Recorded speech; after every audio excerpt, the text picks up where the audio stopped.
What if the biggest challenges you face aren't, just roadblocks? What if they're actually pathways to deeper wisdom, maybe even renewal?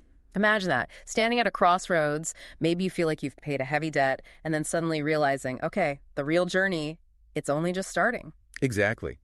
And today, we're sort of diving into that feeling inspired by Amor Towles' incredible book, The Lincoln Highway. Such a fantastic read. It drops us right into 1954, following Emmett Watson and his little brother, Billy. Right after Emmett gets out of a work farm.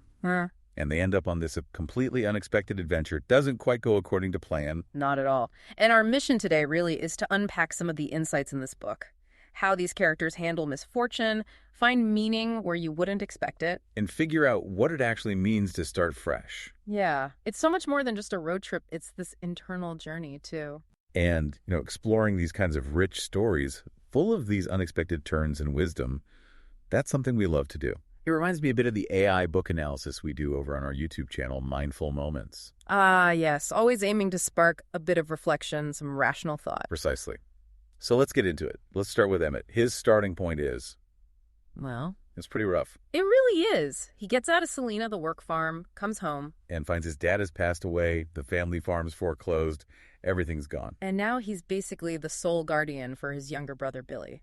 Plus, he's carrying this huge weight from his past mistake, the reason he was sent away. It's a bleak picture, truly. Confronting all that loss, all that new responsibility. It is. But what's so interesting right from the start is how the book tackles this idea of paying a debt through Sister Agnes. Ah, Sister Agnes. She has this different take, doesn't she? A really radical idea, yeah. She suggests that paying a debt, even for misfortune, it isn't just about punishment. Okay, so what is it then? She says it's an opportunity for solace, some sense of atonement, and thus begin the process of renewal. Renewal. So it flips the script from just consequence to a chance for real growth. Exactly. But you have to wonder, for Emmett just out facing all this, does that idea land immediately? Or does he kind of resist it at first? That's a great point. Because initially, no, it's not some magic switch. He's very much focused on the practical weight of it all, the lost farm, his dad's bad decisions, his own actions. Understandable. Totally. But Sister Agnes's words, they plant a seed. You see him wrestling with it. Slowly, he starts shifting focus. It's not just about paying for the past anymore. It's about building something new. Yes, building a future. Like his plan, this detailed idea to buy old houses, fix them up, rent them out. Right, the no borrowing a dime plan. Exactly. It's not just about making money. It feels like this really tangible act of rebuilding. Finding solace in the work itself, maybe. A kind of act of atonement. Purpose emerging from the rubble, almost. Yeah.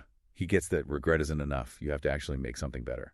It really does go beyond just justice or punishment. It suggests something deeper, more transformative. And, speaking of transformation, the book's full of characters facing their own bad luck or bad judgment. And finding strength in surprising ways.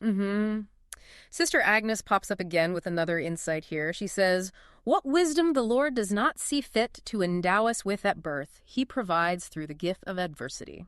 Wow.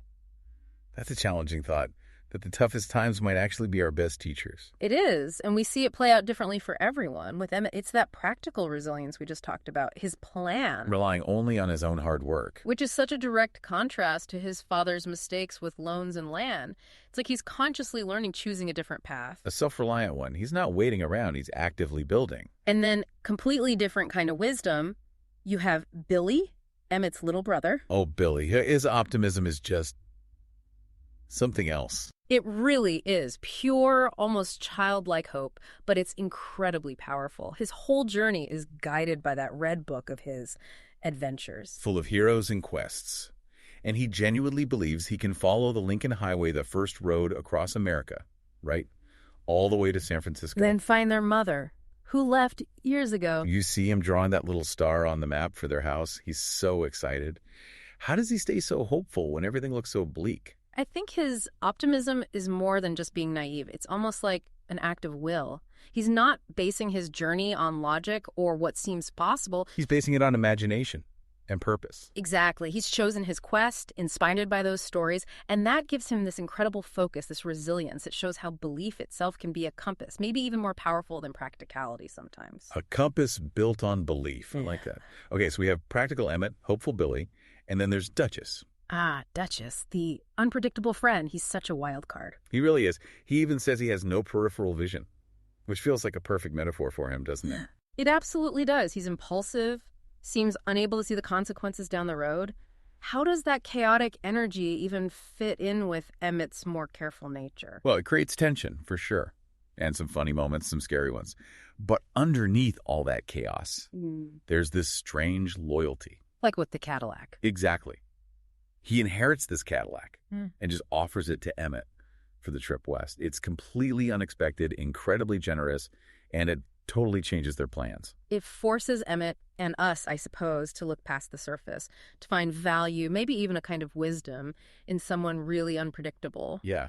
Their whole dynamic shows how different people can kind of push and pull each other forward, even protect each other in weird ways. It's fascinating how these individual struggles, these different paths, all seem to feed into a bigger idea in the book, a sort of philosophical framework. You mean Professor Abernathy? Yes. Professor Abernathy and his theory about heroic stories, the diamond on its side.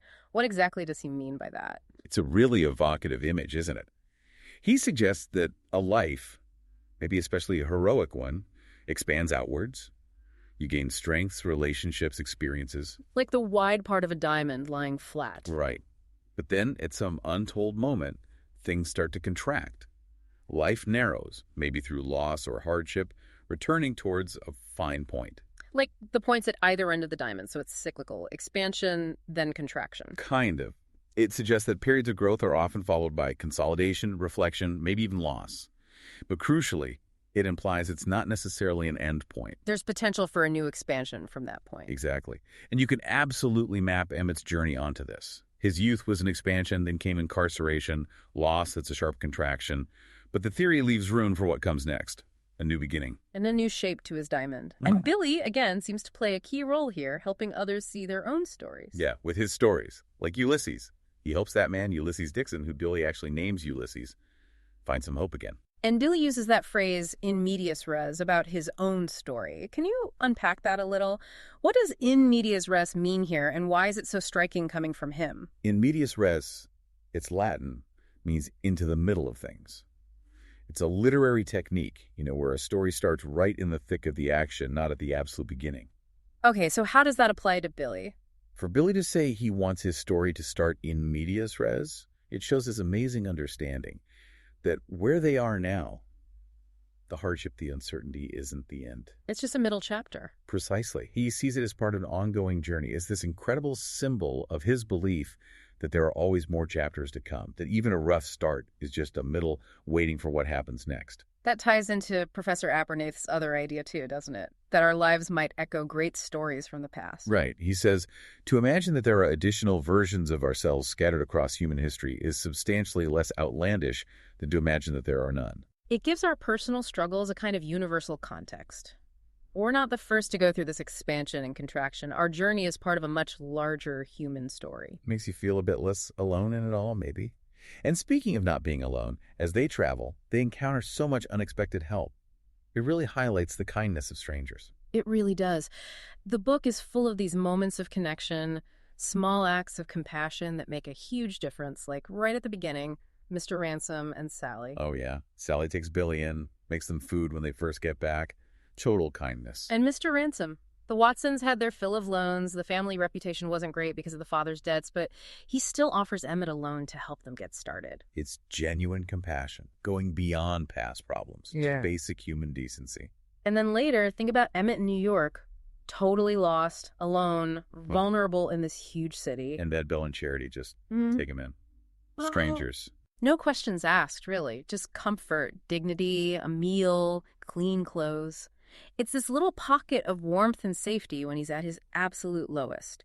Shows that kindness can pop up anywhere. Even in the most overwhelming places. And don't forget friends like Townhouse and Pico, their loyalty in protecting Emmett's car. That car becomes so symbolic, doesn't it, of his plans, his future. And they understand that. They risk themselves to keep it safe. It just reinforces that idea. We don't do this alone. We're shaped by these connections, the expected ones and the surprising ones. So as we kind of wrap up our look at this amazing book, it's clear Emmett's physical trip across the country is really just one layer. Absolutely. There's this deeper internal journey happening for him and for everyone he meets. It's such a powerful reminder, I think. Life throws curveballs, obviously. Yeah. But how we respond, the connections we make, finding purpose, that's what can reshape our path. Finding light even when things seem dark. The big takeaway seems to be that adversity, those tough times, often holds the seeds of new wisdom.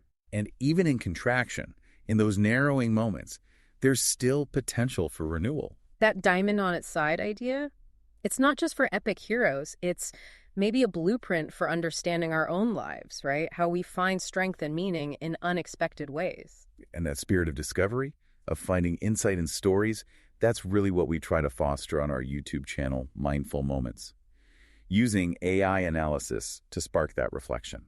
And of course, you can find more conversations like this one in our podcasts, wherever you happen to listen. Definitely check those out. So maybe a final thought for everyone listening. Consider your own adversity, those moments you might instinctively push away or just see as negative. Could embracing them, looking closer, actually be the thing that unlocks some hidden wisdom, sets you on a more meaningful path? Yeah. What small kindnesses or unexpected insights have maybe nudged your own journey in a new direction? Lots to think about there. If this conversation sparks something for you, please do subscribe wherever you listen to us. And maybe share it with a friend who enjoys a great story and thinking about life's journeys. We'll also put a link in the show notes if you want to grab a copy of The Lincoln Highway and read it yourself. Highly recommended. Absolutely. And most importantly, just keep thinking critically. Keep exploring the stories that shape how we see the world.